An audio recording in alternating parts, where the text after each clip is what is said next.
Hello everyone, তোমরা সবাই কেমন আছো?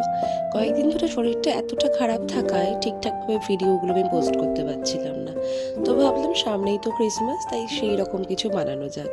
তো দেখো, আজ আমি তোমাদের দেখাবো কি করে একটা লিটল সান্টা তোমরা বানাতে পারবে। তো একটা লিটল সান্টা বানাবার জন্য তোমাদের খুব বেশি কিছু দরকার নেই। তোমাদের কাছে যদি এয়ার ড্রাই ক্লে বা সুপার ক্লে থাকে সেটা দিয়েও বানাতে পারো। আমি এই সান্টাটা বানিয়েছিলাম আমার বাড়ির হোমমেড ক্লে দিয়ে। যদি তোমরা এই হোমমেড ক্লে রেসিপিটা জানতে চাও অবশ্যই আমাকে কমেন্ট বক্সে জানিও। আর আমি চেষ্টা করব দুদিনের মধ্যেই একটা প্রপার ডেকোরেশন ভিডিও আনার, যে কিভাবে তোমরা ক্রিসমাসে খুব অল্প জিনিসের মধ্যে দিয়ে একটা সুন্দর সান্টা হোক, স্নোম্যান হোক বা আরও কিছু দিয়ে তোমরা নিজেদের ডেকোরেশনটাকে রেডি করতে পারো। তো তোমরা যদি নেক্সট পার্টটা তোমরা দেখতে চাও আমাকে অবশ্যই কমেন্ট বক্সে জানিও। তো আজকের জন্য আমি আসি, তোমরা আমার পুরো ভিডিওটা দেখতে থাকো। টাটা।